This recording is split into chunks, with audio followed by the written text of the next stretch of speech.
What is up, guys? The Strong Boys 19 here, and today we are going to be talking about the second studio album by one of my top favorite bands of all time, Black Sabbath, entitled Paranoid. So, Paranoid came out the same year as their debut album, 1970, to Vertigo Records, and I know I haven't got a Sabbath shirt on, but since the Paranoid cover has some blue on it, I thought I'd wear a shirt that has the same colour on it. And I was wearing a Beatles shirt right there. So, yeah. Anyway, Paranoid doesn't really need to be really discussed for many, many reasons. But since this is a review, I have to tell you why I love this album. This album has been one of the most influential and heavily special albums in metal history, and this was just recorded in a week, while as with their first album it was recorded under a day. And Roger Bain produced the first album, and he did the production work again for this album. It is almost 42 minutes, and I think that Paranoid still stands the test of time for many metal fans as one of the top best classic albums in their entire catalogue of releases. I personally always would cite Paranoid as really one of their best albums, and despite that the first 4 songs from this record are overplayed, but they were songs that were monumental and at the time controversial. Black Sabbath at the point got a lot of hate, and people were calling them occultists and Satanists, and the reception of the first album didn't receive that many good reviews. But I think with Paranoid, this is where the sound and even the lyrics were really changing and go upwards into a darker and doomy sound. The album cover, from what you can see, that's not how it was going to be intended originally. Here's the picture of the original album cover, which I personally would pick over the one that we know. I mean, it isn't a bad cover, but I think the cover is a bit misleading because of the album name, Paranoid, and the original title for the album was going to be called War Pigs, but they've changed it to Paranoid, so it can be a bit confusing for some people. It's just still one of my all-time favorite albums. Lyrically, it is on a different direction. The apocalypse to drugs, politics, war. The song War Pigs, the opening song, is my favorite Black Sabbath song of all time, and it was originally going to be called Walpurgis, and it had different lyrics involving more of the satanic imagery, but the lyrics were changed into the protests about war.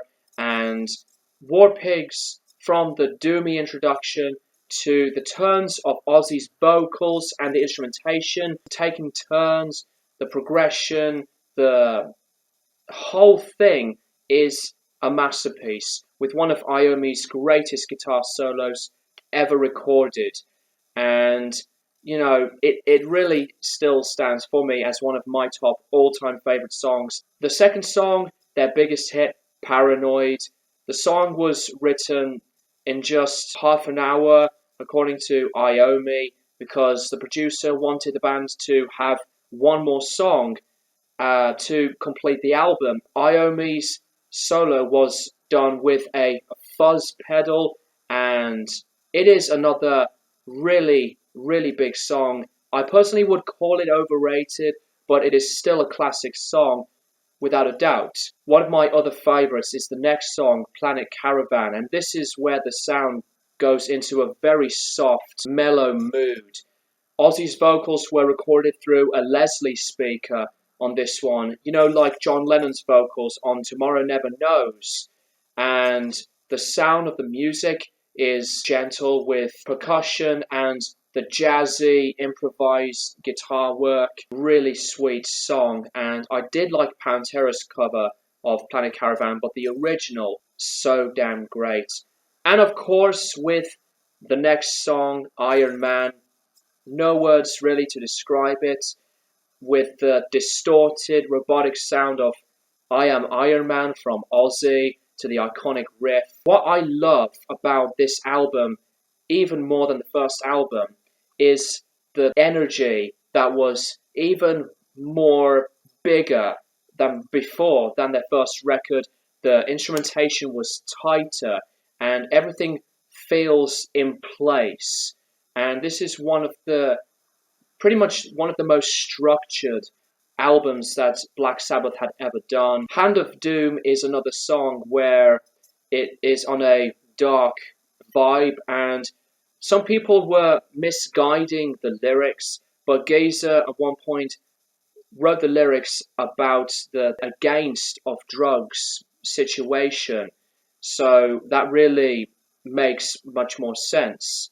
And I love the sound from slow pace to the quicker pace, and with such action and force, the brutality of such simplicity of those heavy riffs were spot on, and they still are. Rat Salad, the second to last track, not a very, very long one, but it's just a lot of improvised drum solos from Bill Ward, and he is one of my favorite drummers of all time.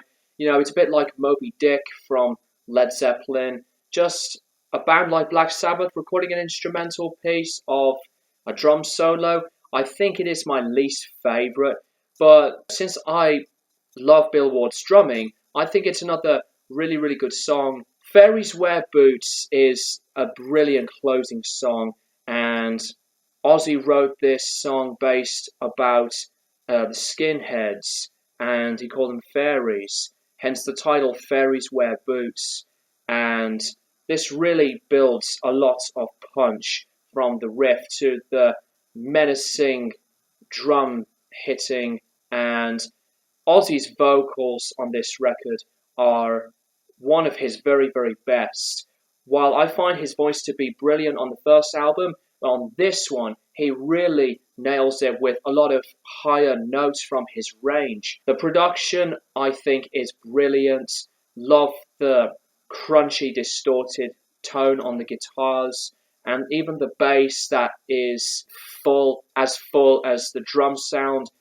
So I personally would say that Paranoid is still, to me, one of the monumental albums in the heavy metal genre. That's all I would have to say on one of my all-time favorite albums, at least the top 20, Black Sabbath's second essential album, Paranoid. And I'm going to give this record a 10 out of 10. So let me know what you think of this record in the comments below. Thank you guys for watching, and I'll keep you guys posted for more videos in the near future.